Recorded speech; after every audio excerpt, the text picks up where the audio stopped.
Okay, well, welcome to the vlog, guys. How's that for cleanliness? It looks like it came out pretty well. It's too bright for me to really see the screen again.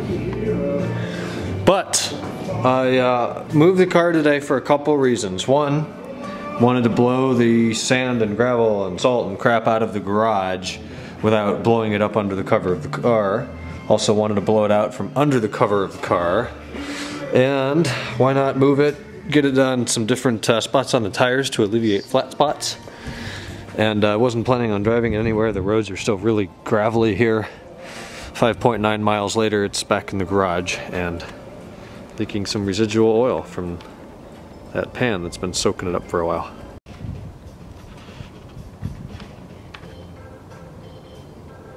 Okay, the last clip I filmed, the white balance was way off, but we're back now.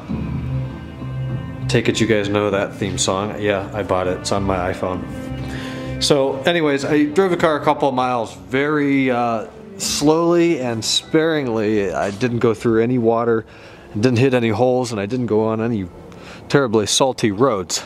So really just around this neighborhood a little bit, and then I went up north on Kennan Street. I went up there a little bit. Didn't get into it at all. Didn't go over about 35, 40 miles an hour. Feels really stiff, really tight. Much more of a sports car than that one over there, as it was designed to. So yeah, feels fantastic. Backed it in the garage now and just ZAINO'd the whole thing. I really, one of these, I use this one on the brakes, so it's dirty. But this one was the body towel. I got a little bit of exhaust grease on it, that's what that is. But otherwise, I really didn't take off much dust. Tiny bit of road dust behind the rear wheels on the bumper, but no salt dust, so that's cool.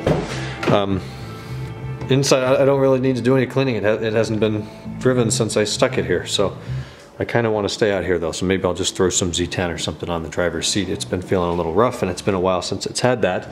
But I found all the rust spots that I need to have fixed this April or May, whenever I can get the car out, take it in there and drop it off for a couple days after I get back from San Diego. So yeah, we'll get it in shape soon.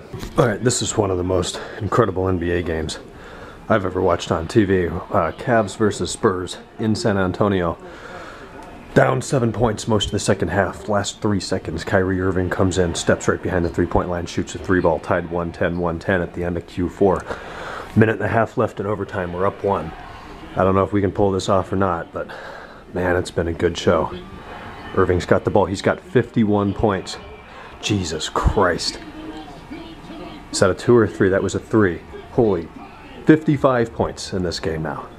56 points for Kyrie now, 44.6 seconds left. I believe it's Spurs ball plus 3. That's as most as anybody in the NBA this season, 56 points. Oh my God, I wish I filmed that last play. LeBron hits a 3, now 32 seconds left, we're up 5. Right here, check that. Boom. Plus 5 with 32 seconds, Spurs ball. This is looking good now. Spurs ball coming in. I can't film this technically, but 32 seconds left, balls in play. Final 128-125. Be even overtime, 57 points for number 2. Alright, it's 1:30. The game finished up about 20 minutes ago. Late game for the East Coast here, 110. They were a little late starting because the Wizards and Washington, the Warriors were playing. So that went late. So anyways, productive as hell day today. Worked with Joe, got the quiz done, did the extra credit assignment. We're all caught up with the week. Aside from the stuff Alex is going to help with on Saturday. Took the car out. Little drive, 5 miles. That was fun. This thing's just torquey as hell and tight, and it's low in comparison. It's just a totally different car. So it's backed in now, sitting clean, sitting pretty. And I've been inside doing some parts research with Hassan while laying under the car. I was looking at my rear sway bar. It's got about a 3-inch area where the black paint has flaked off and it's just rust under that. Being an original component to the car, I thought, you know what, I should probably replace that. So I go online, look up the parts. For an additional 50 bucks, you get the Dynon bar. The Dynon bar is a 0.5 millimeter thicker. It's made out of a different material and I couldn't find a bad review. So I bought the Dynon bar. I'm also going to replace both of the rear sway bar links as well as all the associated washers and nuts and bolts. And the Dynon bar comes with a support for the brackets because the brackets on these cars are notoriously weak. I've already had to replace one about 3 years ago. So it comes with the actual anti-roll bar, the bushings, as well as the Dynon fabricated a support for the bracket that will strengthen the bracket. So ordered that. Tomorrow when ECS support is back up, I'll order the links and the additional hardware, and also set to work on replacing some underbody trim. Over the winter I ordered the 4 jack points, the rubber pads. So I took this one down, I took that one down, took all the underbody trim off, cleaned up the rocker panel here. This one's good. There's no speakable rust to deal with. So it's got new jack points, as well as this big piece of plastic trim here. You won't see it, but it's right there. It goes about 18 inches under the car, 2 feet back. Replaced that. The old one was just, it had broken pieces of plastic on it. So I mean, it stayed up there okay, but it just wasn't pretty. It wasn't right. So all new hardware with that. I have to order a bunch of plastic clips. That's in the order for 99 cents a piece. I need like 20 of those to further hold it up. I didn't want to reuse the old ones because they're just weak and some of them are broken. So I'm going to do the same thing on the other side, but this jack point up here is going to be totally refabricated, so I'm going to wait for that. So then I'll replace that jack point, that piece of trim, and then I have the center transmission belly pan, not the engine pan. That was replaced already, the transmission pan. That's got broken clips on it too. So I'll have all new hardware and underbody trim, and then the sway bar and the brackets and the bushings. I'll do a video on that from Dynon. It's adjustable too, so you can adjust if you want more oversteer, more understeer, or a balanced setup. So I'll probably just use the middle bolt hole and get a kind of best of both worlds. They make a front sway bar too. It's 400 bucks though, and it's a much bigger install job. Like I can do that myself in 20 minutes. The front one, you've got to get the car up as high off the ground as possible. You've got to disconnect the subframe from the chassis.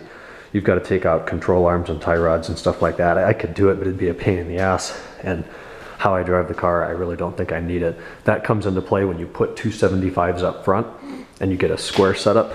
That does a lot with that, but I have no plans for that. If I wanted to do that, I would have done that when I got new wheels. Really, I don't like the way it sticks out from the car too far. It would totally cover the side of the car with dirt. Plus, it just looks weird to have your wheels sticking out past the fender. It looks ricey. So that's not going to happen. Otherwise, I ZAINO'd the whole car, cleaned everything but the glass. It has not gotten dirty at all. Leather needs to be conditioned. I'll do that at a later date. I don't have the time and patience, and it just doesn't need to be done right now. So I really don't even want to cover it, but it's going to sit for at least another 2 or 3. It'll sit for at least another 3 weeks before it goes back out. So I am going to throw the cover back on, go inside and take a shower. But it looks good to see the front. I haven't seen the front of the car without a wall 16 inches in front of it now for a couple months. And finally seeing the odometer change was nice as well. So I updated the license plate tags and the insurance registration cards and stuff. So it's ready to drive once the roads and the weather improves. And the big things with that is the roads are totally covered in gravel, just pieces of road that have broken off. That plus the holes, plus all the salt and snow that's melting is then running across the road, and it's just a nasty situation. Couple weeks, couple days of rain, once most of the snow melts, we'll be fine. But it's going to be a little bit still. So fantastic game, we talked about that, lots of homework done, car work, parts research, parts ordering, and that's going to be it. I'm going to go shower, get to bed. Tomorrow's Friday. I'm going to the Cleveland Auto Show Saturday, so I'll probably head down to the grandparents' house tomorrow afternoon, do their banking and all that financial work for them, see if they need any help with anything else. Auto Show Saturday, chill out Sunday, 63 degrees on Monday, so if any car stuff comes up, I'll do that then, I guess. But that's it. So, all right, talk to you on Friday. Good night.